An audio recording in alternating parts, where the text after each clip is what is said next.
அக்களித்து ஆர்ப்பரிப்போம். மீட்பர் வழங்கும் மீட்பின் நாளின்று அக்களித்து ஆர்ப்பரிப்போம்.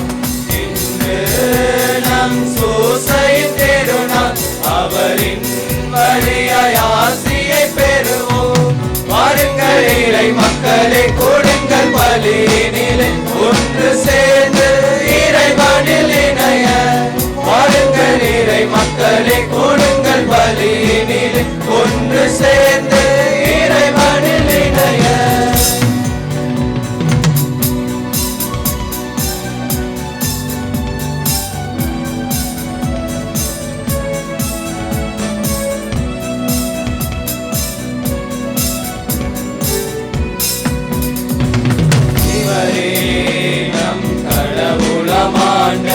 இவரே நம் மீட்பராம் மெசியா, இவரே நம் கடவுளாம் ஆண்டவர், இவரே நம் மீட்பராம் மெசியா, இவரே நம் பாவங்களின் கழுவால், இவரின் கல்வாரியில் இணைவோம். வாருங்கள் இறை மக்களே, கொடுங்கள் பலியினிலே ஒன்று சேர்ந்து இறைவனில் இணைய. வாருங்கள் இறை மக்களே, கொடுங்கள் பலியினிலே ஒன்று சேர்ந்து இறைவனில் இணைய. தந்தை மகன் தூய ஆவியாரின் பெயராலே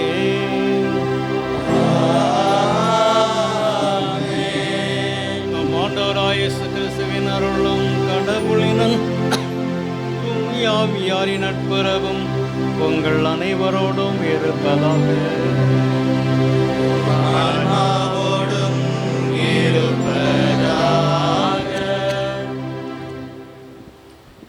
இறை இயேசுவில் அன்புக்குரியவர்களே, அருட்தந்தையர்களே, சகோதரருடைய பெற்றோர்களே, உபகாரிகளே, அருட்சகோதரிகளே, அருட்சகோதரர்களே, உங்கள் அனைவருக்கும் புனித சூசியப்புடைய திருநாளின் வாழ்த்துக்களை தெரிவித்துக் கொள்வதிலே மகிழ்ச்சி அடைகின்றேன். இன்று கன்னிமரியாவின் கணவரான புனித சூசியப்பர் என்று திருநாளை கொண்டாடுகின்றோம். அன்னை மரியாளும் சரி, சூசியவும் சரி, பெரிய பணக்காரர்கள் அல்ல, அரச மாளிகையில் வந்தவர்கள் அல்ல, அல்லது பல போர்களை செய்து வெற்றி பெற்ற பெரிய அரசர்களும் அல்ல. ஆனால் உலகம் முழுவதும் இன்று அவருடைய திருநாளை தவக்காலமாக இருந்தாலும் கூட அதை ஒரு தள்ளி வைத்து இந்த ஒரு நாளைக்கு அவருடைய திருநாளை இவ்வளவு சிறப்பாக கொண்டாடுகின்றதென்றால் அவர் அவ்வளவு சிறப்பு மிக்கவரா, அவ்வளவு பெரிய செயல்கள் செய்தாரா என்று பார்த்தோம் என்றால், யூதருடைய பார்வையிலே, உலகத்தாருடைய பார்வையிலே அவர் ஒரு தச்சன் தான். அன்னை மரியாளும் ஒரு சாதாரண யூத பெண்மணி. அதே போல் சூசியப்பரும் அந்த காலத்திலே வாழ்ந்த ஒரு தச்சன் தான். ஆனால் அவருக்கு இவ்வளவு பெரிய பெருமை எங்கிருந்து கிடைத்தது? நாம் அவருடைய திருநாளை ஏன் இவ்வளவு பெருமையாக கொண்டாடுகின்றோம்? காரணம் அன்பார்ந்தவர்களே, இறைவன் அந்த இருவரையும் மீட்பினுடைய திட்டத்திலே உபயோகப்படுத்துவதற்காக அழைத்தார். மீட்பின் திட்டத்திலே மையமாக இருக்கின்ற இயேசு, அந்த இயேசுவை பெற்றெடுத்து வளர்த்து அந்த மீட்பின் பணியை செய்வதற்கு இவர் இருவரும் கருவியாக இருக்க வேண்டும் என்பதற்காக அவர்களை தேர்ந்தெடுத்தார். உலகிலே எத்தனையோ ஆண்கள் இருக்கின்றார்கள், ஏன் சூசியப்பரை மட்டும் ஆண்டவர் தேர்ந்தெடுத்தார்? ஒரு சாதாரண தச்சன். ஆனால் அவரை ஏன் அவர் தேர்ந்தெடுத்தார்? காரணம், அவரிடத்தில் இருந்த அந்த நல்ல பண்புகள், இறை பயம், தெய்வ பயம் அவரிடத்தில் இருந்தது. அவரிடத்தில் தாழ்ச்சி இருந்தது, பொறுமை இருந்தது. அன்பார்ந்தவர்களே, அவருடைய அந்த நல்ல குணங்களை பார்த்த இறைவன் தன்னுடைய மகனை வளர்த்து எடுத்து அந்த மீட்புக்கு, அந்த பணிக்கு அனுப்பி வைக்க இவர்தான் சரியான மனிதன். அதே போல் அன்னை மரியாள் அந்த குழந்தையை பெற்றெடுத்த பிறகு அவர்கள் இருவரையும் அவருடைய காவலிலே வைக்கின்றார். காரணம், இறைவன் அவர் மீது வைத்த நம்பிக்கை. ஆம், அந்த கடவுளின் அழைப்பை ஏற்றார். அந்த அழைப்பை தாழ்ச்சியோடு ஏற்றுக்கொண்டார், கீழ்ப்படிந்தார். பெரிய பெரிய பதவிகள் வரவில்லை, பட்டங்கள் வரவில்லை, செல்வங்கள் வரவில்லை. மாறாக வாழ்நாள் முழுவதும் துன்பங்கள் தான் வந்தது, கஷ்டங்கள் தான் வந்தது. ஆனால் அதையெல்லாம் அவர் ஏற்றுக்கொண்டார், பொறுமையோடு ஏற்றுக்கொண்டார். காரணம், இது இறைவனின் சித்தம், இறைவன் எனக்கு கொடுத்த பணி என்று. பாலஸ்தீனத்திலிருந்து எகிப்துக்கு 40 நாட்கள் நடக்க வேண்டும். நடந்தார்கள், மீண்டும் வந்தார்கள். எவ்வளவோ கேவலங்கள். அந்த குழந்தை இயேசுவை அவர் படிக்க வைத்தார், அவர் நடக்க சொல்லிக் கொடுத்தார், பேச சொல்லிக் கொடுத்தார், தச்சு வேலையை செய்ய சொல்லிக் கொடுத்தார், கோவிலுக்கு கூட்டி சென்றார். 12 வயதிலே காணாமல் போய்விட்டார். காணாமல் போன போது அவர் அக்கறையோடு 3 நாள் திரும்பவும் சென்று தேடி கண்டுபிடித்து கொண்டு வருகின்றார். தந்தைக்குடைய அந்த கடமையை அவர் செய்தார். எனவே அதனால்தான் திருச்சபையினுடைய பாதுகாவலராக இருக்கின்றார். எனவே அவருடைய திருநாளை கொண்டாடுகின்ற இந்த நேரத்திலே அவர் துறவிகளுக்கு மட்டுமல்ல, குடும்பங்களுக்கும் ஒரு நல்ல முன்மாதிரியாக இருக்கின்றார். ஒரு நல்ல தந்தையாக, ஒரு நல்ல தந்தை எப்படி வாழ வேண்டும் குடும்பத்திலே என்பதற்கு அவர் ஒரு எடுத்துக்காட்டாக இருக்கின்றார். அதே போல துறவிகளுக்கும் அவர் ஆண்டவர் கொடுத்த அந்த பணியை, ஆண்டவர் கொடுத்த அந்த அழைப்பை நாம் எப்படி செய்ய வேண்டும் என்பதற்கு அவர் ஒரு அடையாளமாக இருக்கின்றார், உதாரணமாக இருக்கின்றார். எனவே இந்த நாளிலே அந்த சூசியப்பர் நமக்கு செய்த அனைத்து உபகாரங்களுக்கு நன்றி சொல்வோம். இங்கே எழுதியிருக்கின்றது கோ டு ஜோசப் அப்படின்னு. பழைய ஏற்பாட்டிலிருந்தே அந்த சூசையிட்டை போங்கள் அவர் கொடுப்பார் என்று. புதிய ஏற்பாட்டில் இருக்கிற அந்த சூசியிடத்திலும் எல்லாரும் கைவிட்ட சமயத்திலே அவரிடத்திலே போனோம் என்றால் கண்டிப்பாக அவர் தன்னுடைய வளர்ப்பு மகனிடத்திலிருந்து பெற்றுக் கொடுப்பார். எனவே அந்த நம்பிக்கையில் இதை நாம் சூசியப்பரிடத்திலே செல்கின்றோம். எனவே அவருடைய அத்தகைய இயேசுவுக்கு இறைமகனுக்கு தந்தையாக இருந்து வளர்த்து எடுத்த அந்த தந்தையினுடைய திருநாளை கொண்டாடும் இந்த நாளிலே நாமும் அவர் வழியாக இறைவன் செய்த அனைத்து உபகாரங்களுக்கும் நன்றி கூறுவோம். அதே சமயத்திலே அவர் போல நாமும் தெய்வ பயமுள்ளவர்களாக, கடவுளின் சித்தத்திற்கு பணிந்து நடப்பவர்களாக, இறைவன் நமக்கு கொடுத்திருக்கின்ற அந்த பணியை அந்த இறைவனுக்குடைய மகிமைக்காக மட்டும் செய்பவர்களாக இருக்க நாம் இந்த சமயத்திலே நாம் மன்றாடுவோம். சிறப்பாக இந்த நாளிலே சிறிய குருமடமானது குருமடத்தினுடைய திருநாளை கொண்டாடுகின்றது. எனவே குருமடத்தினுடைய அதிபர் தந்தைக்கும் உதவர் தந்தைக்கும் அன்பு சகோதரர்களுக்கும் உங்கள் ஆயர் பெயராலும் உங்கள் அனைவர் பெயராலும் திருநாள் வாழ்த்துக்களை தெரிவித்துக் கொள்கின்றேன். இறைவன் அவர்களை நிறைவாக ஆசீர்வதிக்க வேண்டும், நிலைத்திருக்க வேண்டும். இன்னும் நம்முடைய மேற்றாசனத்திலே அதிகமான தேவாலயத்தில் வந்து நம்முடைய மேற்சாசனத்திலே நிறைய குருக்கள் வந்து பணி செய்ய ஆண்டவர் அருள் புரிய வேண்டும் என்று இந்த நாளிலே அவர்களுக்காகவும் மன்றாடவும். சகோதர சகோதரி, தூய மறைநூலை கொண்டாட தகுதி பெறும் பொருட்டு பாவங்களை ஏற்று இறைவனை மன்னிப்பு கோருவோம்.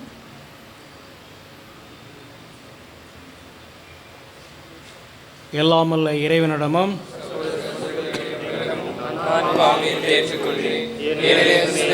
சொல்லாலும் செயலாலும் கடமைகள் தவறியதாலும் பாவங்கள் பல செய்தேன். என் பாவமே, என் பாவமே, என் பெரும் பாவமே.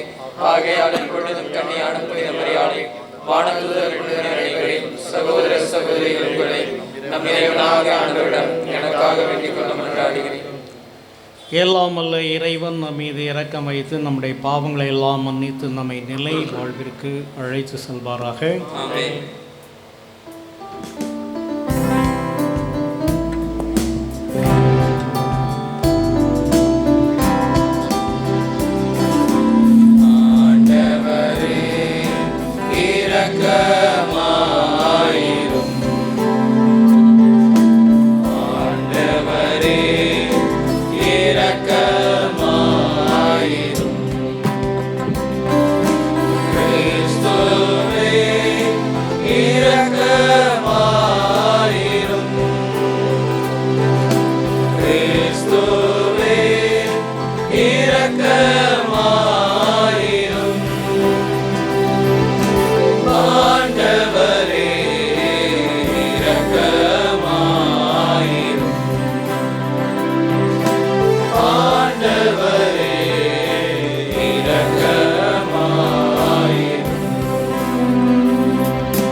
வானங்களிலே கடவுளுக்கு மாட்சி உண்டாகுக. உலகினிலே நல்மனத்தவர்க்கு அமைதி உண்டாகுக. புகழுகின்றோம், போற்றுகின்றோம், பாடுகின்றோம் இறைவனே. வாழ்த்துகின்றோம், வணங்குகின்றோம், வழிபடுகின்றோம் தெய்வமே. ஆராதனை ஆராதனை ஆராதனை புரிந்து மகிமைப்படுத்துகின்றோம் யாம், மகிமைப்படுத்துகின்றோம் யாம். உமது மேலாம் ஆட்சிமைக்காக உமக்கு நன்றி கூறுகின்றோம். ஆண்டவராகிய இறைவனே, இணையில்லாத விண்ணரசே, ஆற்றல் மிகு வல்லவரே, தந்தையே இறைவனே, ஆண்டவரே இறைமகனே, இயேசு கிறிஸ்து தெய்வமே. செம்மறியே செம்மறியே செம்மறியே, இறை தந்தை நின்று ஜெனித்தவரே, தந்தை நின்று ஜெனித்தவரே. உலகின் பாவம் போக்குபவர் நீர் மீது இறங்குவே. உலகின் பாவம் போக்குபவர் தருளே. தந்தையிடம் வலப்புறத்தில் வீற்றிருக்கும் மீட்பரே, இறங்குமையா என் மீது. இயேசு கிறிஸ்து தெய்வமே, தூயவர் தூயவர் தூயவர், நீர் ஒருவரே ஆண்டவர், நீர் ஒருவரே உன்னதர். தூய ஆவியுடன் தந்தை இறைவன் ஆட்சியில் உள்ளவர் நீரே.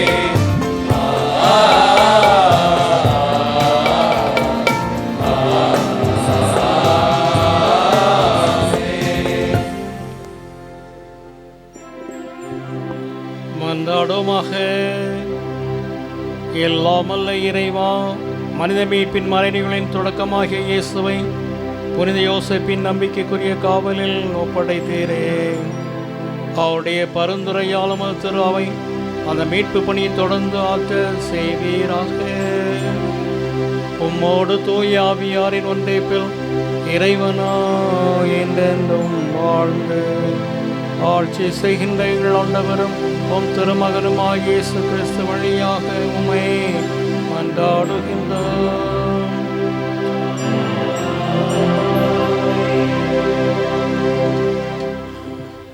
முதல் வாசக முன்னுரை.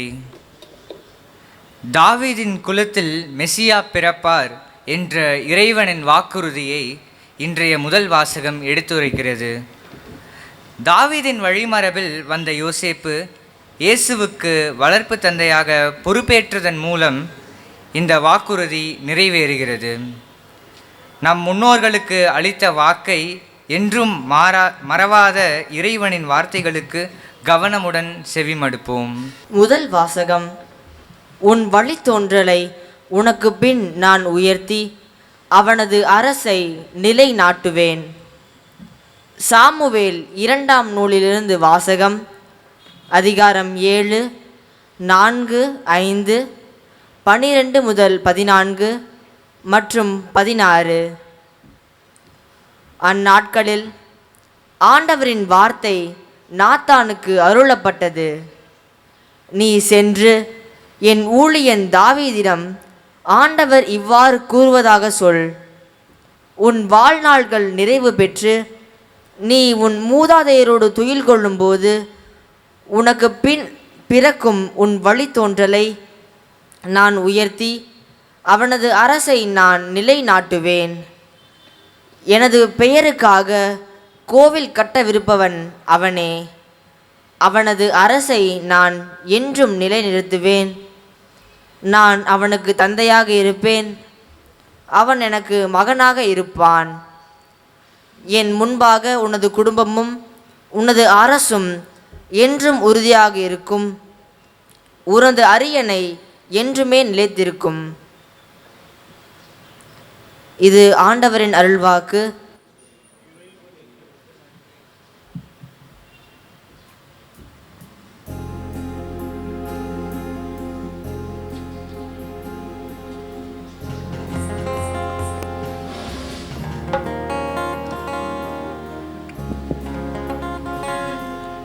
நீங்கள் பாட வேண்டிய பல்லவி, அவரது வழிமரபு என்றென்றும் நிலைத்திருக்கும்.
வழிமரபை என்றென்றும் நிலைக்கச் செய்வேன். உன் அரியணையை தலைமுறையாய் நிலைத்து இருக்கச் செய்வேன்.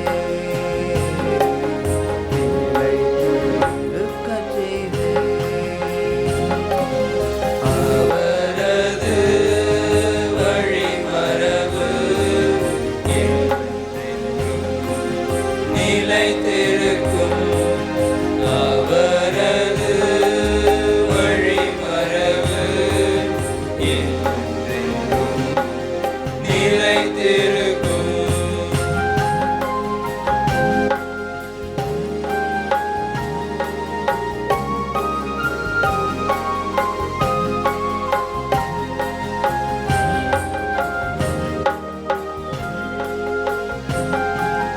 நீரே என் தந்தை என் இறைவனாவே, என் மீட்பின் பாறை என என்னை அழைப்பான்.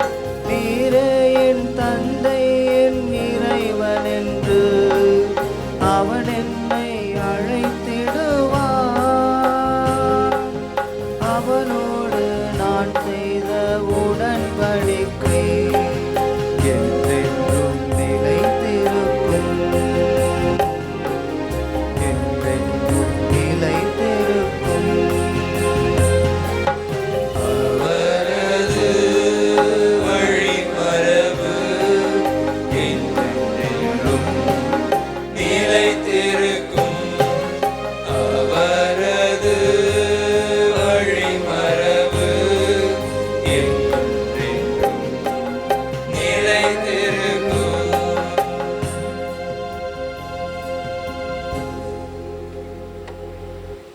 இரண்டாம் வாசக முன்னுரை.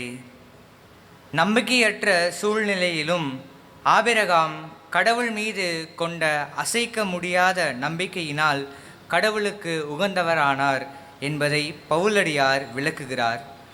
அதே போன்ற ஆழமான நம்பிக்கையை யோசேப்பும் கொண்டிருந்தார். நாமும் நம்பிக்கையின் மக்களாக வாழ அழைப்பு விடுக்கும் இவ்வாசகத்தை கேட்போம். திருத்தூதர் பவுல் ரோமேற்கு எழுதிய திருமுகத்திலிருந்த வாசகம். அதிகாரம் 4, இறைவார்த்தைகள் 13, 16 முதல் 18 மற்றும் 22 முடிய. சகோதர சகோதரிகளே, உலகமே அவருக்கு உரிமை சொத்தாகும் என்னும் வாக்குறுதி ஆபிரகாமுக்கோ அவருடைய வழிமரபினர்களுக்கோ திருச்சட்டத்தை கடைபிடித்ததால் கிடைக்கவில்லை. நம்பிக்கை கொண்டு கடவுளுக்கு ஏற்புடையவரானதால் தான் அவ்வாக்குறுதி கிடைத்தது. ஆகவே கடவுளின் அருள் செயலால் நம்பிக்கை வாக்குறுதியின் அடிப்படையாயிற்று. இவ்வாறு வாக்குறுதி ஆபிரகாமின் வழி வந்தவர்கள் எல்லாருக்கும், திருச்சட்டத்திற்கு உட்பட்டோருக்கும் மட்டுமல்ல, அவரை போல கடவுள் மீது நம்பிக்கை கொண்டோருக்கும் உரியது என்பது உறுதியாயிற்று. ஆபிரகாம் நம் அனைவருக்கும் தந்தை. ஏனெனில் எண்ணற்ற மக்களினங்களுக்கு உம்மை நான் தந்தையாக்குகிறேன் என்று மறைநூலில் எழுதியுள்ளது. ஆம், இறந்தவர்களை வாழ்விப்பவரும் இல்லாததை தம் வார்த்தையால் இருக்கச் செய்பவருமாகிய கடவுள் மீது நம்பிக்கை கொண்டு அவர் முன்னிலையில் ஆபிரகாம் நம் தந்தையானார். உன் வழிமரபினர் எண்ணற்றவராய் இருப்பர் என்றும் அவருக்கு சொல்லப்பட்டது. இக்கூற்று நிறைவேறும் என்னும் எதிர்நோக்குக்கு இடம் இல்லாதது போல் தோன்றினும் அவர் எதிர்நோக்கினார், தயங்காமல் நம்பினார். ஆகவே அவர் பல மக்களினங்களுக்கு தந்தையானார். அதை ஆண்டவர் அவருக்கு நீதியாக கருதினார். இது ஆண்டவரின் அருள்வாக்கு.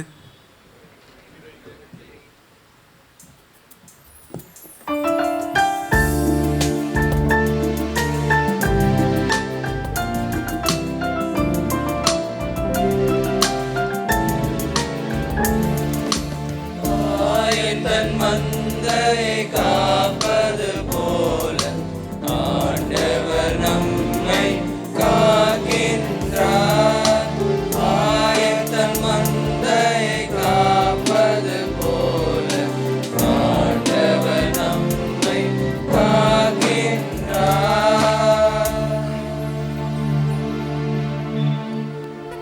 ஆண்டவரே, உமது இல்லத்தில் தங்கியிருப்போர் நற்பேறு பெற்றோர். அவர்கள் எந்நாளும் உம்மை புகழ்ந்து கொண்டாடுவார்கள். ஆயத்தன் மந்தையை காப்பது போல ஆண்டவர் நம்மை காக்கின்றார்.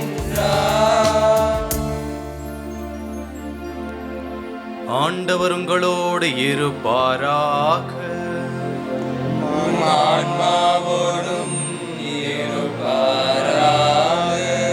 புனித மத்தேயு எழுதிய தூய நற்செய்தியிலிருந்து வாசகம். ஆண்டவரே, மாட்சி உமக்கே.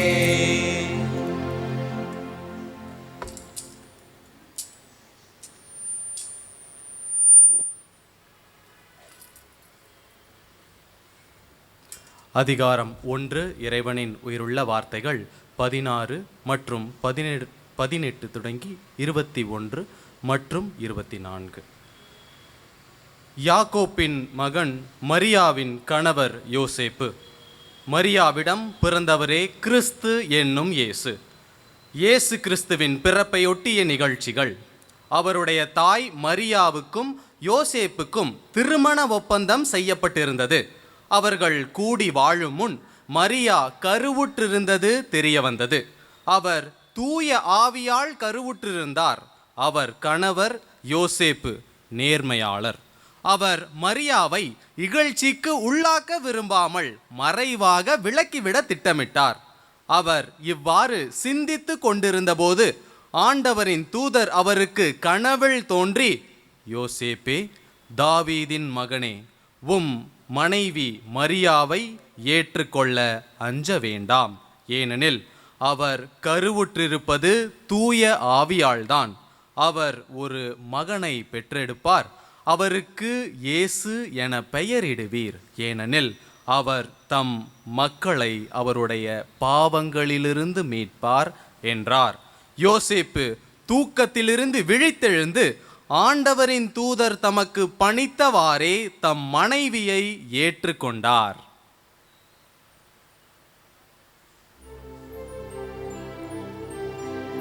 ஆண்டவரின் அருள்வாக்கு.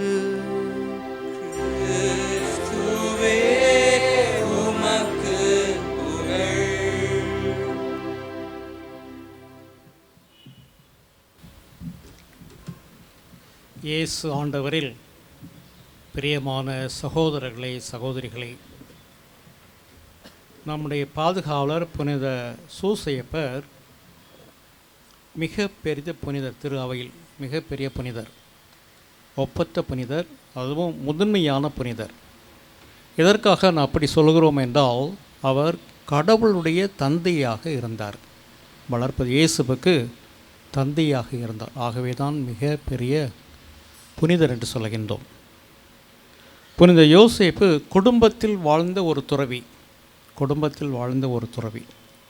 துறவி என்பவர் யார்? இறைவனுக்கு அர்ப்பணிக்கப்பட்டவர்கள், தங்களை அர்ப்பணித்துக் கொள்கின்றார்கள். அதே போன்று புனித சூசையப்பன் தன்னை அர்ப்பணித்து கொண்டார். இந்த அர்ப்பண வாழ்வு எப்படி வருகிறது என்றால், துறவிகளுக்கு அவர்கள் எடுக்கின்ற வார்த்தைப்பாடுகள் மூலமாக கீழ்ப்படிதல், ஏழ்மை, கற்பு, 3 வார்த்தைப்பாடுகளையும் சூசையப்பும் எடுத்துக்கொண்டார். துறவிகள் பயங்கரமாக எடுப்பார்கள், ஆனால் புனித சூசையப்பர் மறைவாக எடுத்து வாழ்ந்து கொண்டிருந்தார். ஆகவே குடும்பத்தில் வாழ்ந்த ஒரு துறவி. யோசேப்பு என்ற எபிரிய சொல்லுடைய அர்த்தம் என்னவென்றால் வளர்தல். இந்த கருத்தை தேம்பாவணி எழுதிய வீரமாமுனிவர் தன்னுடைய தேம்பாவணியில் குறிப்பிடுகின்றார். அதாவது அவர்தான் முதலாக புனித சூசையப்பர் வளன் என்று அழைத்தார். வளன் என்று அழைத்தவர் வீரமாமுனிவர். வளர்க்கும் வளனார் என்ற அர்த்தத்தில் பேசினார். எதற்காக அப்படி சொன்னார்? இயேசு புனித சூசையப்பர் இயேசுவை வளர்த்தார், திரு அவையை வளர்த்தார், உழைப்பவர்களை வளர்த்தார். ஆகவே அவர் வளனார் என்று அழைக்கப்பட்டார்கள். 9ஆம் திருத்தந்தை பயஸ் நம்முடைய புனிதர் யோசேப்பை திரு அவையின் பாதுகாவலராக அறிவிப்பு செய்தார். அடுத்ததாக 12ஆம் பயஸ் பத்தியநாதர் இவர் உழைப்பாளிகளுடைய பாதுகாவலர் என்று அவருக்கு பெயரை வழங்கினார். புனித திருத்தந்தை 2ஆம் ஜான் பால் இவர் மீட்பருடைய பாதுகாவலர் என்று அழைத்தார். நல்ல மரணத்திற்கு பாதுகாவலர் என்று இவரை அழைத்தார். திருத்தந்தைகளில் பல பேர் சூசையப்பருக்கு பல மரியாதை வணக்கத்தின் செலுத்தி இருந்தாலும், மறைந்த புனித பிரான்சிஸ் இன்னும் அதிகமாக திருத்தந்தையை மகிமைப்படுத்தினார். நம்முடைய திருப்பலியிலே படிக்கின்ற நற்கருணை மன்றாட்டுகள், இந்த நற்கருணை மன்றாட்டுகளில் முதல் நற்கருணை மன்றாட்டு தான் பொதுவாக புனித சூசையப்பர் பேர் வந்தது. மற்ற எல்லா நற்கருணை மன்றாட்டுகளிலும் மரியாள் பேர் இருந்தது. நம்முடைய திருத்தந்தை பிரான்சிஸ் இனிமேல் எல்லா நற்கருணை மன்றாட்டுகளிலும் சூசையப்பர் குறிப்பிட வேண்டும் என்று சொல்லி சூசையப்பருக்கு முக்கியத்துவம் கொடுத்தார். இவர்தான் துயில் கொள்கின்ற சூசையப்பர், அதாவது உறங்குகின்ற சூசையப்பர் என்ற சிறுவத்தை வடிவமைத்து கொடுத்தார். புனித திருத்தந்தை பிரான்சிஸ் அவர்கள் தன்னுடைய பெட்டில் அறையில் உறங்கி கொண்டிருக்கின்ற சூசையப்பர் வைப்பாராம். எதற்கென்று கேட்டால், இந்த நாள் முழுவதும் வந்த பிரச்சனைகள், நல்ல செய்கள், தீமை செய்களெல்லாம் நான் சூசையப்பரின் ஒப்படைத்து விட்டு தூங்குகின்றேன். காலையில் எழும்புகின்ற பொழுது நான் ஃப்ரெஷ்ஷாக இருக்கிறேன் என்று சொல்லி சூசையப்பருடைய பக்தியை மிக சிறப்பாக செய்தார். ஏராளமான புனிதர்கள் சூசையப்பர் அட்டில்லா பக்தி கொண்டிருந்தார்கள்.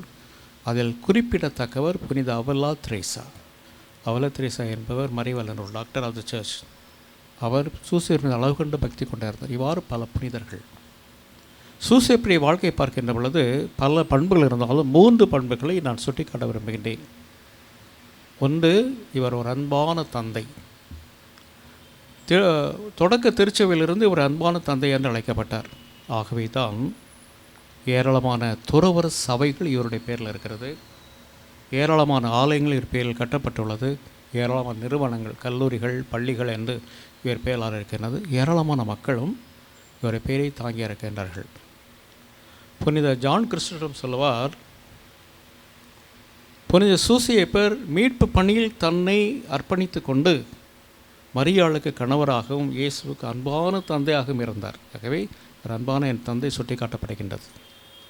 அடுத்ததாக புனித திருத்தந்தை ஆரம் சின்னப்பட்டு சொல்கின்றார், புனித சூசையப்பர் தன் வாழ்நாள் முழுவதையும் மீட்பு பணிக்கும் திருச்சபைக்கும் ஒப்பு கொடுத்து எல்லாருக்கும் அன்பான தந்தையாக இருந்தார். ஆகவே புனித சூசையப்பர் அன்பான தந்தையாக என்று கருதப்பட்டார். புனித அவல தெரேசா சொல்வார்கள், நான் சூசையப்பரின் வேண்டியதெல்லாம் கிடைக்காமல் போனதே இல்லை என்று சொல்கின்றார். இது நம்முடைய வாழ்க்கையில் பிறருடைய வாழ்க்கையிலும் காணுகின்றோம். புனித Joseph Benedict Cottolengo little poor of the சிஸ்டர்ஸுடைய ஏற்படுத்தியவர். அவர் கடவுளுடைய பராமரிப்பை தான் நம்பினார். ஒரு முறை காலை மாலை உணவிற்கு, அதாவது ஏஜ்டு பீப்புளை வச்சு கவனிக்கிறார்கள், அவர்களுக்கு உணவில்லை. மணி 11 ஆச்சு, 11:30 ஆச்சு. சிஸ்டர்ஸ்க்கு என்ன பண்ணுன்னு தெரில.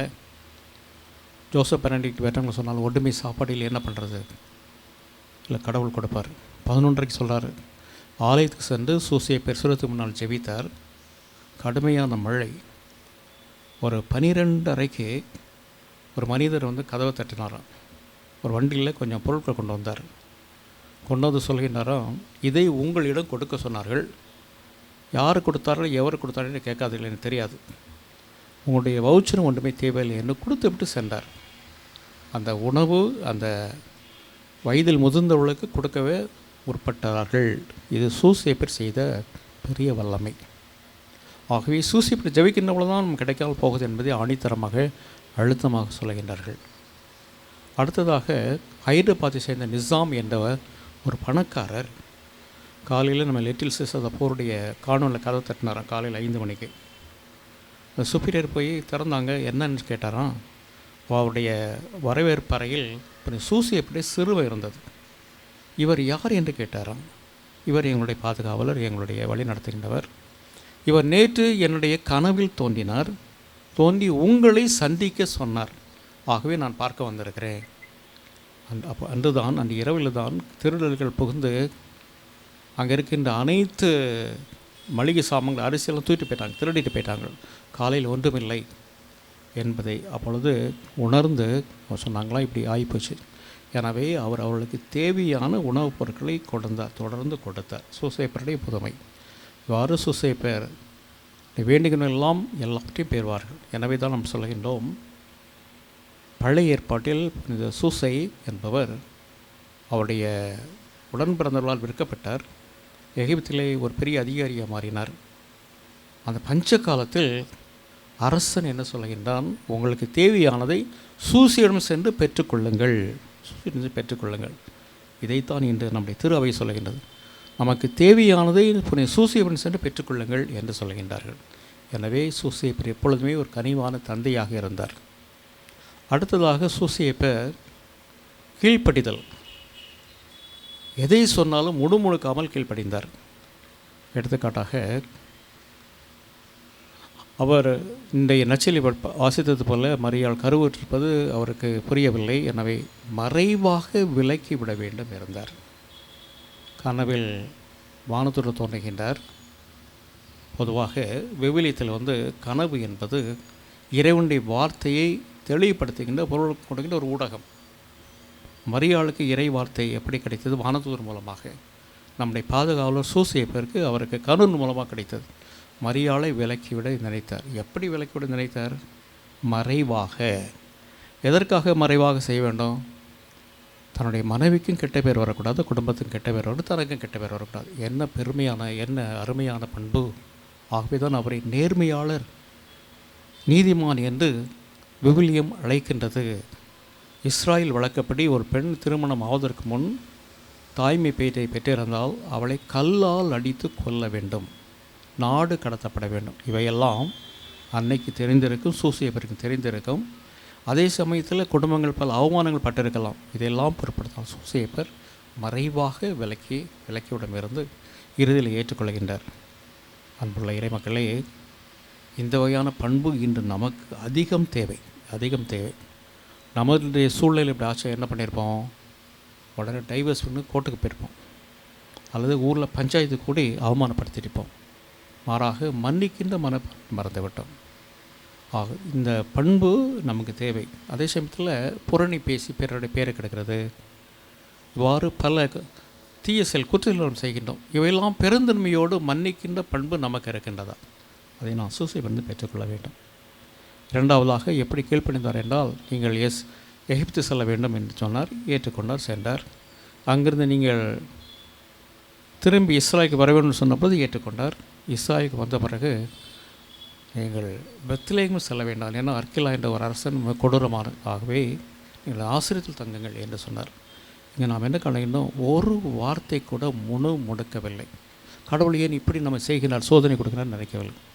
நம்முடைய வாழ்க்கையில் பாருங்கள், நாம் நல்ல கிறிஸ்தவர்களாக வாழ்கின்றோம். ஏதோ ஒரு கஷ்டம், துன்பம், நோய், பிரச்சனை, பண கஷ்டம் வருகின்ற பொழுது நாம் நொந்து போகின்றோம், இறைவனை பழிக்கின்றோம். சில பேர் என்ன சொல்கிறான், ஏன் எனக்கு இந்த நோய், நான் என்ன தப்பு செய்தேன், நான் கடவுளுக்கு நான் நல்லவனாக தான் இருக்கின்றேன், ஆலயத்துக்கு வருகின்றேன், காணிக்கைகளாம் செலுத்துகின்றேனே, எனக்கு ஏன் இந்த நிலைமை என்று வருத்தப்படுகின்ற நண்பர்கள் இருக்கின்றார். இதனால் நாம் சூசியை நினைத்துக் கொள்ள வேண்டும். கடவுள் என்னோடு இருக்கின்றார், கடவுள் என் துன்பத்தை பார்த்து கொள்வார், கடவுள் எனக்கு தேவையான செய்வார், என்னை வழிநடத்துவார் என்ற ஆழமான அழுத்தமான விசுவாசம் சூசையப்பர் இருந்தால் நம்முடைய வாழ்க்கை நன்றாக இருக்கும். அடுத்ததாக சூசையப்பர் மன்னிக்கின்ற பண்பு கொண்டவர். மரியாளை மனமோந்து மன்னித்தார், நாம் மன்னிக்க வேண்டும். மன்னிப்பு என்பது கிறிஸ்தவருடைய அடையாளம். இதை நீங்கள் நாம் சொல்லவில்லை, மற்ற மதத்தினர் சொல்கின்றார்கள். கிறிஸ்தவர்கள் என்பது யார், மன்னிப்பார்கள், மன்னித்து கொண்டே இருப்பார்கள். ரத்தின சுருக்கம் சொல்லணும், சலிப்பின்றி மன்னிப்பார்கள், நிபந்தனைக்கு முறையில் மன்னிப்பார்கள். அதற்கு ஒரு எடுத்துக்காட்டு ஆண்டவர் இயேசு கிறிஸ்து சிலுவையிலே தொங்குகின்ற பொழுது அந்த கீழே இருக்கின்ற நபர்களுக்காக ஜெபித்தார். அவங்க தான் மன்னிப்பு கேட்கணும். மாறாக இயேசு அவர்களுக்காக தந்தையிடம் மன்னிப்பு கேட்டு அவர்களுக்காக ஜெபித்தார். நாம் மன்னிக்கின்ற மனப்பான்மை உள்ளவர்களாக இருக்க வேண்டும். இப்போ தவக்காலத்தில் இருக்கின்றோம், நம்ம எத்தனை பேர்கிட்ட பேசாமல் இருக்கணும், பகைமை கொண்டு இருக்கின்றோம். சில பேரை பார்த்தாலே நான் ஒதுங்கி போகிறோம். இந்த தவக்காலத்தில் நான் இவர்களை ஏற்றுக்கொண்டு இவர்களை மன்னித்து இவர்களோடு நான் உறவு கொள்வேன், நட்புறவு கொள்வேன் என்ற பண்பை நான் பெற்றுக்கொண்டால் இந்த தவக்காலம் ஒரு அர்த்தமுள்ள விழாவாக மாறும். ஜெயின் பாஸ்டரை பற்றி நாம் கேள்விப்பட்டிருக்கிறோம். ஆஸ்திரேலியா நாட்டை சார்ந்தவர். வட இந்தியாவில் தொழுநோயாளருக்கு சேவை புரிந்தார், இலவசமாக சேவை புரிந்தார். ஒரு முறை அவருடைய தன்னுடைய ஃபோர் வீலரில் சென்று அந்த ஊரில் சென்று சேவை செய்கின்ற பொழுது இருட்டாயிட்டது. ஆகவே அந்த வண்டியில் அவரும் 2 பிள்ளைகளும் தங்கிவிட்டார்கள், தூங்கிவிட்டார்கள். அதை கயவர்கள் எரித்து விட்டார்கள். அந்த 3 பேரும் இறந்துட்டாங்க. அவரோட மனைவி மகன் மட்டும்தான் வெளியிருந்ததால் தப்பித்தார்கள். எனவே அந்த மனைவி இதை கேட்டு அங்கே வந்தார்கள். ஊரே கூடியது, செய்தியாளர்லாம் கூடினார்கள். இதற்கு நீங்கள் என்ன செய்ய போகிறீங்க, நீங்கள் அந்த நீதிமன்றம் போகிறீங்களா, இன்டர்நேஷ்னல் கோர்ட்டுக்கு போகிறீங்களான்னு கேட்டார்களாம். இல்லை, அவர்களை நான் மனதார மன்னிக்கிறேன். கணவனை, தன்னுடைய குழந்தைகளை அநியாயமாக கொண்டுள்ள மன்னிக்கிறேன். தொடர்ந்து என் கணவர் செய்த பணியை செய்கிறேன் என்று சொல்லி அதை எடுத்து சென்றார். இதுதான் கிறிஸ்துவோடைய பண்பு. எனவே நாம் மன்னிக்கின்ற மக்களாக இருந்தால் கொஞ்சம் சூசையை பிரிப்போன்று நாம் இறைவனுக்கு ஏற்றலாக வாழலாம். மூன்றாவதாக கொஞ்சம் சூசையப்பர் எப்படி திருக்குடும்பத்தை வளர்த்தார் என்று பார்ப்போம். ஒரு தாயாக, ஒரு தந்தையாக இருப்பது ஒரு வரம், இறைவன் கொடுத்த கொடை. அதை நாம் ஆசீர்வாதமாக மாற்றலாம், அதே சமயத்தில் சாபமாக மாற்றிக்கொள்ளலாம். பெற்றோர்களாகிய நீங்கள் உங்களுடைய குழந்தைகளை சரியாமல் வளர்க்க விட்டால் அது சாபக்கேடாக மாறிவிடும். அந்த வகையான நிலைமை நமக்கு வரக்கூடாது. பெற்றோர்கள் எப்பொழுதும் குழந்தையை கண்டிப்போடு விசுவாசத்தோடு வளர்க்க வேண்டும். சில குடும்பங்களை பார்த்தா பெற்றோர்கள் எப்பொழுதுமே சண்டை போட்டு கொண்டு இருப்பார்கள், ஆனால் குழந்தைக்கு மன நிம்மதி போயிடுது. சென்னையில் ஒரு குடும்பம் எனக்கு தெரியும். ஒரு பெண் ஸ்கூலில் ஃபஸ்ட்டு நல்ல படிப்பாள், 12ஆம் வகுப்பு படித்து கொண்டிருந்தால் அந்த ஸ்கூலில் அவள் ஸ்டேட் பஸ் வருவானு எதிர்பார்த்தார்கள். அவ்வளோ அறிவாளி. கடைசியில் அந்த பொண்ணு ஸ்டேட் ஃபஸ்ட்டே வரல, ஏதோ மார்க் எடுத்து பாஸ் ஆகிட்டாள். அப்பொழுது அவளை கேட்டபொழுது என்ன சொன்னாங்க, வீட்டில் என்னால் படிக்க முடியல. காரணம் என்றால் அப்பா அம்மா எந்த நேரம் சண்டை போட்டு கொண்டிருந்தார்கள். எனக்கு சரியான நிம்மதி இல்லை, அமைதியான சூழல் இல்லை. ஆகவே இந்த நிலைமை ஆகிவிட்டது. அவருடைய தந்தை அதற்கு பிறகு மனவருந்தினார். மனவருந்தி என்ன பிரச்சனம், எல்லாம் முடித்து போயிடுது. செய்தித்தாளில் ஒரு செய்தி ஒன்று வந்தது. திருவண்ணாமலையில் ஒரு குழந்தை 10ஓ 8ஓ படிக்கணும்னு நினைக்கின்றேன், சைக்கிளில் போவோம் ரெகுலராக. போயிட்டு ஒரு நாள் ஆக்சிடெண்ட் ஆகிப்போச்சு. ஆக்சிடெண்ட் ஆகி பக்கத்தில் இருக்கலாம் எடுத்து கவர்மெண்ட் ஹாஸ்பிட்டல் கொண்டு போனாங்க. ஏறக்குறைய சாகிற தருவாயில் இருந்தது. அந்த குழந்தை சொன்ன வார்த்தைகள், நான் சாக போகிறேன். அந்த சொல்கிறாங்க, எங்கள் வீட்டில் சொல்லிடுங்க நான் சாக போகிறேன், இனிமேலாவது என் பெற்றோர்கள் சண்டை போடாமல் இருக்க சொல்லுங்கள் அப்படின்னு அந்த குழந்தைக்கு எவ்வளோ மன உளைச்சல் இருந்திருக்கும். ஆகவே அன்புக்குரிய சகோதர சகோதரிகளை இப்போ இந்த சூசையப்பருடைய திருவிழாவை கொண்டாடுகிற சமயத்தில் இந்த அழகான நல்ல பண்பை எடுத்து நாம் வாழ்வோம். வீட்டிலே அமைதியை நிலைநாட்டுவோம். சண்டை சச்சரவு வருகின்ற பொழுது குழந்தைகளின் முன்னிலையில் சண்டைப்படாதீர்கள். மாறாக மற்ற நேரங்களில் கலந்துரையாடல் மூலமாக தீர்த்து கொள்ளுங்கள். மனதார எல்லாரையும் மன்னிப்போம். அது நம்முடைய அடையாளம். ஆண்டவர் இயேசு நம்மை மன்னிக்காவிட்டால் நாம் எப்பவும் அழிந்து போயிருந்திருப்போம். நாம் விண்ணையில் இருக்க தந்தையை நான் சொல்லுகின்ற பொழுது பொருள் உணர்ந்து சொல்கின்றோமா என்பது கேள்விக்குறி. நீர் எங்கள் குற்றங்களை மன்னிப்போம், நாங்கள் பிறருடைய குற்றங்களை மன்னிக்கிறோம் என்று தான் ஜெபிக்கிறோம். அப்படின்னா பிறருடைய குற்றங்களை மன்னிக்க வேண்டால் நாம் ஜெபம் பொய்யான ஜெபம் வெளிவேஷமாக மாறிவிடும். எனவே இந்த தவக்காலத்தின் பண்புகளை எடுத்துக்கொண்டு பிறரை மன்னித்து வாழும். பல பேர்ட்டு பேசாமல் இருக்கிறோம். இனிமேலாவது இந்த தவக்காலத்தில் அவரோடு சேர்ந்து நட்புறவு கொண்டு நான் பகைமையை முறியடித்து நல்ல கிறிஸ்தவ வாழ்வேன் என்ற உறுதிமொழி எடுத்து நாம் செய்வோம். கொஞ்சம் சூசைப்பர் நமக்கு தேவையான ஆசீர்வாதங்களை கொடுப்பார். ஆமென். அனைவரும் எழுந்து நின்று நம்பிக்கை அறிக்கையை பாடுவோம்.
பொது மன்றாட்டுகளில் நமக்காக நம்முடைய தேவைகளுக்காகவும் மட்டுமல்லாமல் மக்கள் அனைவருடைய தேவைகளுக்காக புனித சூசையுடைய பரிந்துரையின்படி மன்றாடுவோம்.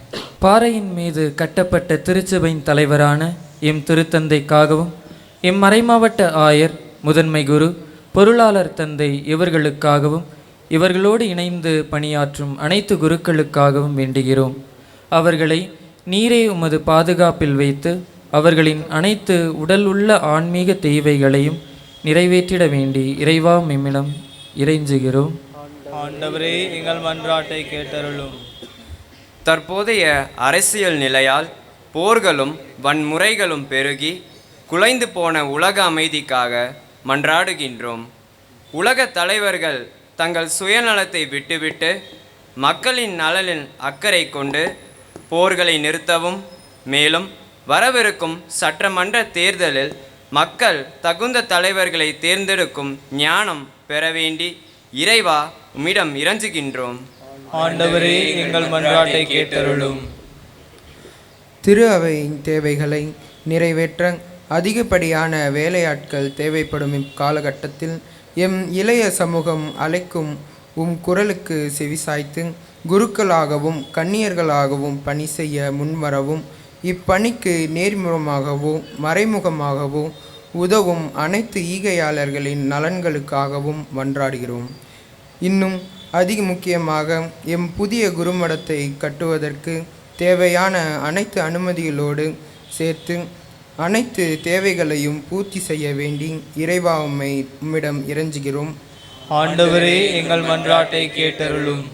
அன்பு இறைவா, மண்ணில் வாழ்ந்து விண்ணில் உம்மிடம் சேர்ந்த குருக்கள், கன்னியர், எங்கள் மறைமாவட்ட ஈகையாளர்கள், இறந்த எங்கள் குடும்ப உறுப்பினர்கள் அனைவருக்கும் நித்திய இளைப்பாற்றியை அளித்தருள இறைவா உம்மை இறைஞ்சுகின்றோம். ஆண்டவரே எங்கள் மன்றாட்டை கேட்டருளும். ஒரு சில வினாடிகள் நாம் ஜெபிப்போம். குறிப்பாக நம்முடைய இளங்குறுமடத்துக்காக மன்றாடுவோம். இங்கே இருக்கின்ற மாணவர்களையும் ரெக்டர் வைசெக்டர் இறைவன் ஆசீர்வதிக்க வேண்டும் என்று, இன்னும் ஏராளமான இளைஞர்கள் குருக்களாக வர ஆசைப்பட வேண்டும் என்று மன்றாடுவோம். மன்றாடுமாக ஆண்டவரே எங்கள் மன்றாட்டுக்களை பரிவிறக்கத்துடன் ஏற்றுக்கொண்டு நாங்கள் இறைஞ்சி கேட்பவற்றை கனியுடன் தந்திரல வேண்டும் என்று எங்கள் ஆண்டவர் இயேசு கிறிஸ்து வழியாக மன்றாடுகிறோம்.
அன்புமிக்க சகோதர சகோதரிகளே, என்னுடையதும் உங்களுடையதுமான பலி எல்லாம் வல்ல தந்தையாகிய இறைவனுக்கு ஏற்றதாம்படி மன்றாடுங்கள். ஆண்டவர் தம் திருப்பெயரின் புகழ்ச்சிக்காகவும் ஆட்சிக்காகவும் தம் நன்மைக்காகவும் புனித திரு அவையின் அனைத்து நலன்களுக்காகவும் உமது கையிலிருந்து பலியை ஏற்றுக்கொள்வாராக. ஆண்டவரே, கன்னிமரியாலிருந்து பிறந்த திருமகனுக்கு புனித யோசேப்பு பேரன்போடு பணிபுரிந்தார். அவ்வாறே நாங்களும் பீடத்தில் தூயத்தோடு திருப்பணி புரிய தகுதி பெற வேண்டும் என எங்கள் ஆண்டவராகிய கிறிஸ்து வழியாக உம்மை மன்றாடுகின்றோம். ஆண்டவர் உங்களோடு இருப்பாராக.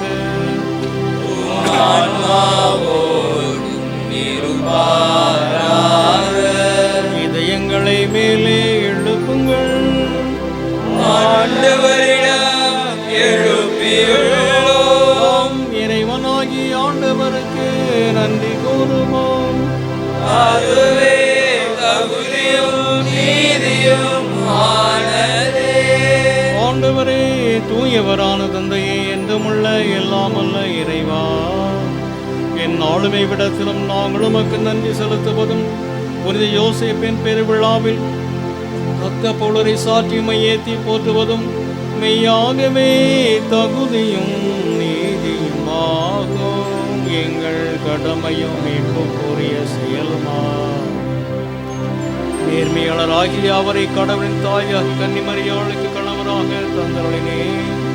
தூய ஆவில் நட்டதால் அந்த அன்னை கருத்தரித்த உம்முடைய ஒரே திருமகனாய் ஆண்டவர் இயேசு கிறிஸ்துவை தந்தை போல் இருந்து காப்பாற்று வண்ணம் நம்பிக்கை முன்மதியுள்ள பணியாளர் என அவரை உன் குடும்பத்துக்கு தலைவராக ஏற்படுத்தினேன்.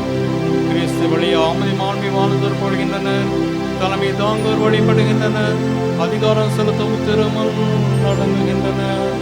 வானங்களும் அவற்றுள்ள ஆற்றல் சிறாபர்களும் ஒன்று கூடி அக்களித்து கொண்டாடுகின்றனர். அவர்களோடு எங்கள் குறையும் சேர்த்து கொள்ளுமாறு நாங்களும் தாழ்மையுனி இறைஞ்சி புகழ்ந்து அக்களித்து பாடுவதாவது.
ஆண்டவரே, நீர் மெய்யாகவே தூயவர். உம்முடைய படைப்புள்ளெல்லாம் உம்மை புகழ்வது தகுமை. ஏனெனில் திருமகனாகிய ஆண்டவர் இயேசு கிறிஸ்து வழியாக தூய ஆவியாரின் செயலாற்றலால் அனைத்தையும் உய்வித்து தூய்மைப்படுத்துகின்றீர். கதிரவன் தோன்றி மறையும் வரை உமது பெயருக்கு தூய காணிக்கை ஒப்புக் கொடுக்குமாறு உமக்கென மக்களை இடையராது ஒன்று சேர்த்து வருகின்றீர். எனவே ஆண்டவரே, உமக்கு அர்ப்பணிக்க நாங்கள் கொண்டு வந்துள்ள காணிக்கைகளை அதே தூய ஆவியால் தூய்மைப்படுத்தமை தாழ்மையுடன் மன்றாடுகின்றோம். இவ்வாறு எங்கள் ஆண்டவர் இயேசு கிறிஸ்துவின் உடலாகவும் இரத்தமாகவும் இவை மாறுவனவாக. அவர் பணித்தவாறு இம்மறைநிலையை கொண்டாடுகின்றோம். ஏனெனில் அவர் காட்டிக் கொடுக்கப்பட்ட இரவில் அப்பத்தை எடுத்து உமக்கு நன்றி செலுத்தி ஆசி வழங்கி அதை பிட்டு தம் சீடர்களுக்கு அளித்து அவர் கூறியதாவது: அனைவரும் இதிலிருந்து பெற்று உண்ணுங்கள், ஏனெனில் இது உங்களுக்காக கையளிக்கப்படும் என் உடல்.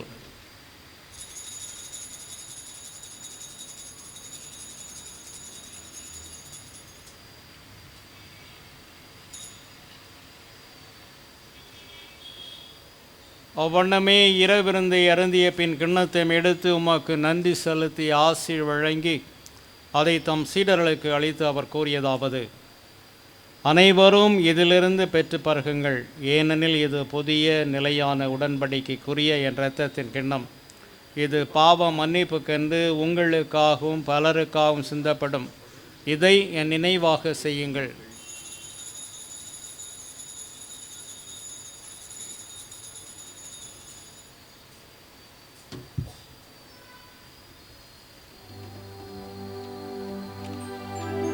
நம்பிக்கையின் மறைபொருள். ஆண்டவரே, நீர் வருமளவும் உமது இறப்பினை அறிக்கையிடுகின்றோம், உமது உயிர்ப்பினையும் எடுத்துரைக்கின்றோம். ஆகவே ஆண்டவரையும் திருமகனின் மீட்பளிக்கும் பாடுகளையும் வியப்புக்குரிய உயிர்ப்பையும் விண்ணேற்றத்தையும் நாங்கள் நினைவு கூறுகின்றோம். இவர் மீண்டும் வருவார் என எதிர்பார்த்திருக்க நாங்கள் இப்புனிதமான உயிரிழ பலியை நன்றி செலுத்தி உமக்கு ஒப்புக் கொடுக்கின்றோம். உமது திரு அவையின் காணிக்கையை கண்ணோக்கிரளமை மன்றாடுகின்றோம். இப்பலினால் நீர் உளம் கனிய திருவுளமானீர். இவ்வாறு உம்முடைய திருமகனின் திரு உடல் திரு இரத்தத்தினால் ஊட்டம் பெற நாங்கள் அவருடைய தூய ஆவியால் நிரப்ப பெற்று கிறிஸ்தவுக்குள் ஒரே உடலும் ஒரே உள்ளமும் உடையவராக விளங்க செய்வீராக. இவரே எங்களை என்றும் காணிக்கையாக்குவாராக. இவ்வாறு தேர்ந்து கொள்ளப்பட்டவர்களோடு முதலாக புனிதமிக்க கன்னியும் கடவுளின் தாயுமான மரியாம், அப்படி கணவரான புனித யோசேப்பு, மற்ற புனிதர்கள் அனைவரோடும் நாங்கள் உரிமை பெற்றுக்கு தகுதியுடையோர் ஆவோமாக. இவர்களின் வேண்டுதலால் நாங்கள் என்றும் உமது உதவியை பெறுவோம் என உறுதியோடு இருக்கின்றோம். ஆண்டவரே, எங்களை உம்மோடு புறவாக்குமை பலி உலகுக்கெல்லாம் அமைதியும் மீட்பும் தர வேண்டும் என மன்றாடுகின்றோம். இவ்வுலகில் பயணம் செய்யும் உமது திரு அவையை சிறப்பாக அடியாராக எங்கள் திருத்தந்தை இல்லையோ, எங்கள் ஆயர் தாமஸ் அக்வினாஸ் ஆண்டகை என ஆயர்கள் திருநிலையினர் உமக்கு சொந்தமான மக்களாகிய அனைவரையும் நம்பிக்கையிலும் அன்பிலும் உறுதி பெறச் செய்வீராக. நீர் விரும்பியபடி திருமுன் நிற்கின்ற இக்குடும்பத்தின் வேண்டுதல்களுக்கு கனிவுடன் செவிசாய் தருளும். கனிவுள்ள தந்தையே, எங்கும் சிதறுண்டிருக்கும் உம்முடைய பிள்ளைகளை கனிவுடன் உம்மோடு சேர்த்து கொள்ளும். இறந்து போன எங்கள் சகோதர சகோதரிகளையும் உமக்கு உகந்தவர்களாய் வாழ்ந்து இந்த உலகை விட்டு சென்ற அனைவரையும் உமது ஆட்சியில் கனிவுடன் ஏற்றருளும். நாங்களும் அங்கு வந்து சேர்ந்து அவர்களோடு உமது மாட்சியால் என்றும் மன நிறைவு அடைவோம் என எங்கள் ஆண்டவராகிய கிறிஸ்து வழியாக எதிர்நோக்கி இருக்கிறோம். இவர் வழியாகவே நீர் உலகிற்கு எல்லா நன்மைகளையும் வழங்குகின்றீர்.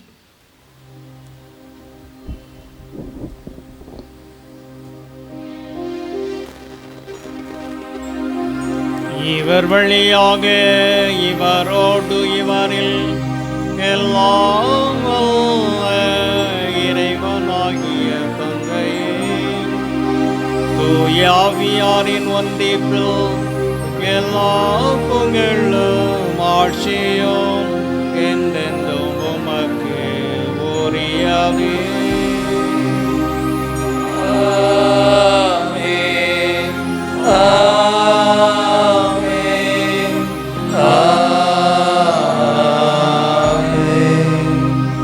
மீட்பரின் கட்டளையால் கற்பிக்கப்பட்டு இறை படிப்பினையால் பயிற்சி பெற்ற நாம் துணிந்து பாடுவோம்.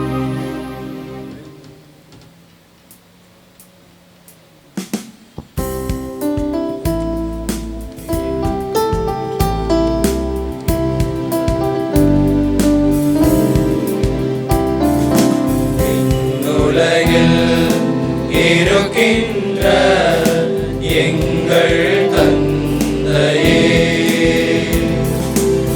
உமது பெயர் தூயதென போற்ற பெறுக.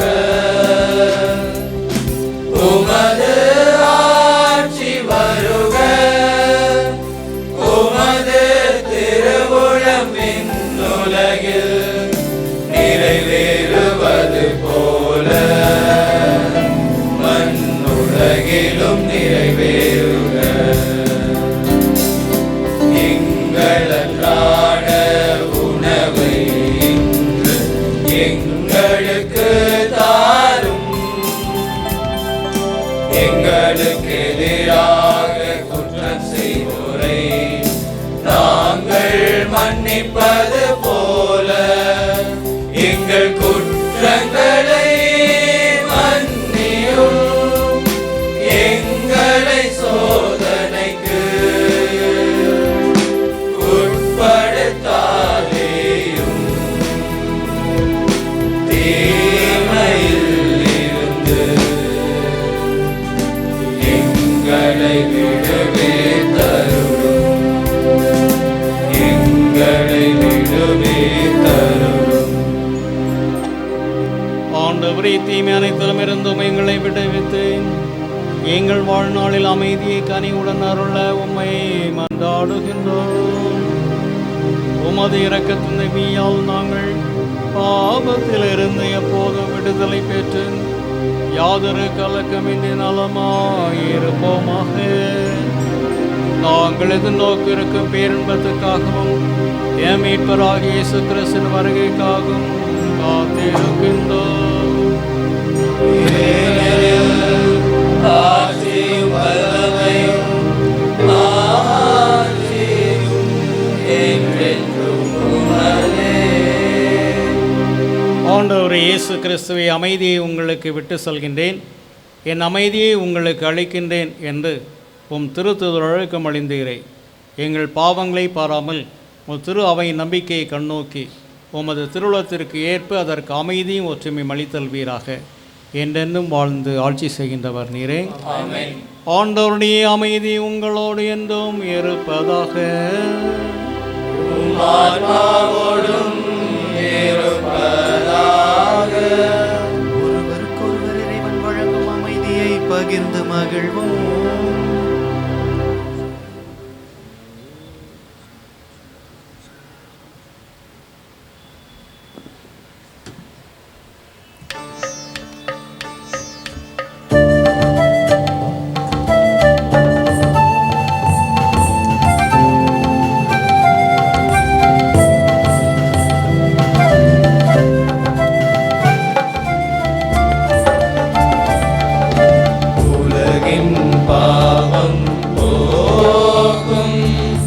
இறைவனின் செம்மறியே, எம்மேல் இரக்கம் வையும். உலகின் பாவம் போக்கும் இறைவனின் செம்மறியே, எம்மேல் இரக்கம் வையும்.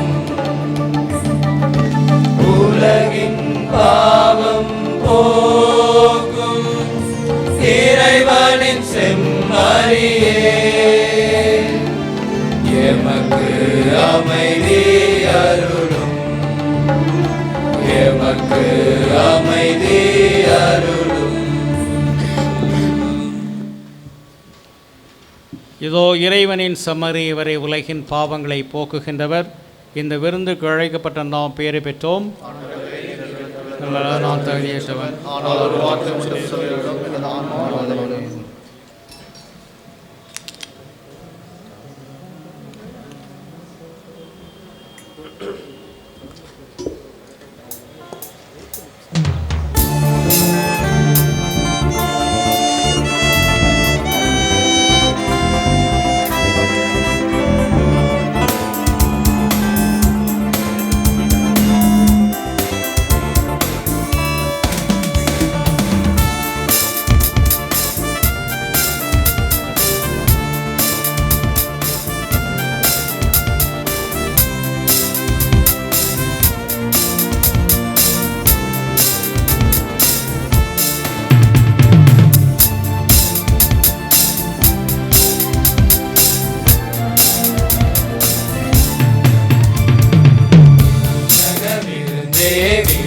விடியலை தருவாய் மன்னக மனிதரின் மனங்களில் நிறைவாய் விண்ணக விருந்தே விடியலை தருவாய் மன்னக மனிதரின் மனங்களில் நிறைவாய் உயிரே வா உறவே வா அமுதே வா அழைத்தேன் வா உயிரே வா உறவே வா அமுதே வா அழைத்தேன் வா விண்ணக விருந்தே விடியலை தருவாய் மன்னக மனிதரின் மனங்களில் நிறைவாய்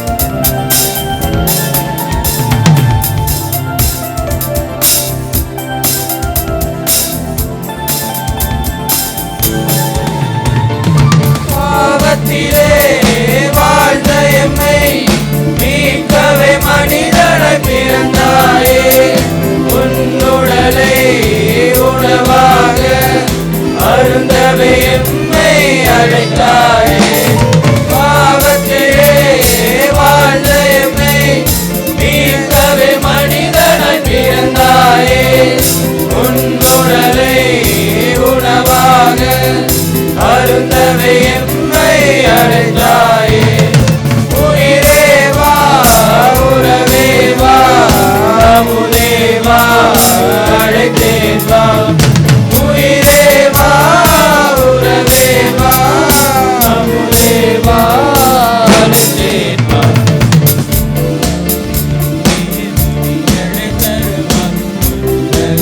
மனிதரில் மனங்களில் நிறைவாய்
தருவாய் மன்னக மனிதரின் மனங்களில் நிறைவாய்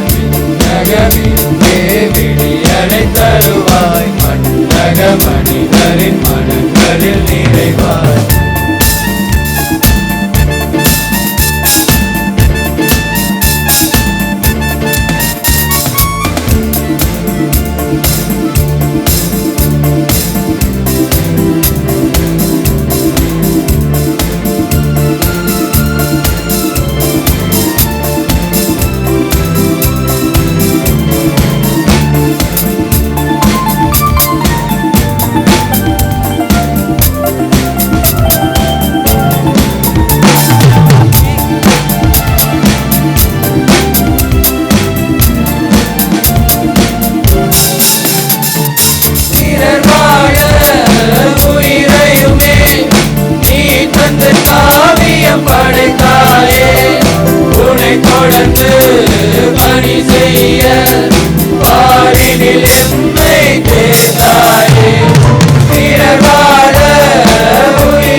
உனை தொடர்ந்து பணி செய்ய பாரினில் எம்மை தேர்ந்தாயே. உயிரே வா உணவே வா அமுதே வா அழைத்தேன் வா. உயிரே வா உணவே வா அமுதே வா அழைத்தேன் வா. விண்ணக விருந்தே விடியலை தருவாய் மண்ணக மனிதரின் மனங்களில் நிறைவாய். விண்ணக விருந்தே விடியலை தருவாய் மண்ணக மனிதரின் மனங்களில் நிறைவாய். புதிய குருமட கட்டுமான பணிக்கான மன்றாட்டு. இறையரசை உருவாக்க இறையரசை உருவாக்க திருமகனின் சீடராய் உருவாக திருமகனின் சீடராய் உருவாக திருவுளம் கொண்ட இறைவா திருவுளம் கொண்ட இறைவா உம்முடைய இல்லமாகிய எம் குருமடத்தை நன்முறையில் கட்டி எழுப்ப தூய ஆவியாரின் வல்லமையால் அதற்கு தேவையான அனுமதியும் வேலையாட்களையும் பொருளாதார உதவிகளையும் அபரிமிதமாக அளித்தருள எங்கள் பாதுகாவலரான புனித யோசேப்பின் பரிந்துரையுடன் இந்த இறை வேண்டலை உம் பாதம் சமர்ப்பிக்கிறோம். ஆமென். மந்தாடோமாக. ஆண்டவரே, புனித யோசேப்பின் பெருவிழாவில் வேறென்னும் குடும்பத்தை இப்பீடத்தின் திருவிழாவாக நிறைவு செய்திருக்கின்றேன். முடிவில்லாம் துணையால் குடும்பத்தை பாதுகாத்து மறுபடைகள் அதன் நிலைத்திருக்க அருள் புரிய எங்கள் ஆண்டவராகிய கிறிஸ்து வழியாக உம்மை மன்றாடுகிறோம்.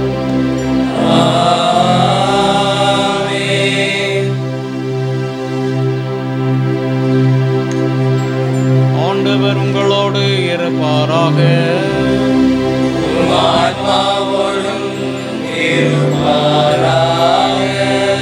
சிறப்பு ஆசை பெற தலை வணங்குவோம். ஆண்டவர் உங்களுக்கு ஆசி வழங்கி உங்களை காப்பாராக. ஆண்டவர் தம் திருமணத்தை உங்கள் மேல் வளர செய்து உங்களுக்கு இரக்கம் காட்டுவாராக. ஆண்டவர் தம் திருமணத்தை உங்கள் பக்கம் திருப்பி உங்களுக்கு அமைதியை அருள்வாராக. எல்லாமல்ல இறைவன் தந்தை மகன் தூயாவியார் உங்களை ஆசீர்வதிப்பாராக.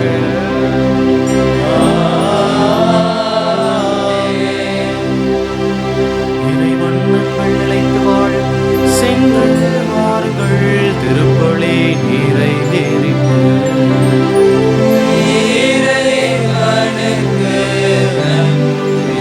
அன்புள்ள இறைமக்களை பல பேர் இந்த பேரை தாங்கிக் கொண்டிருக்கின்றனர். அவர்களுக்கெல்லாம் திருவிழா வாழ்த்துக்கள். குறிப்பாக நம்முடைய முதன்மை குரு தன்னுடைய பேர் கொண்ட திருவிழாவை கொண்டாடுகின்றார். அவருக்கு நம்முடைய சிறப்பான வாழ்த்துக்களும் ஜபங்களும் உரித்தாக்கிக் கொள்வோம்.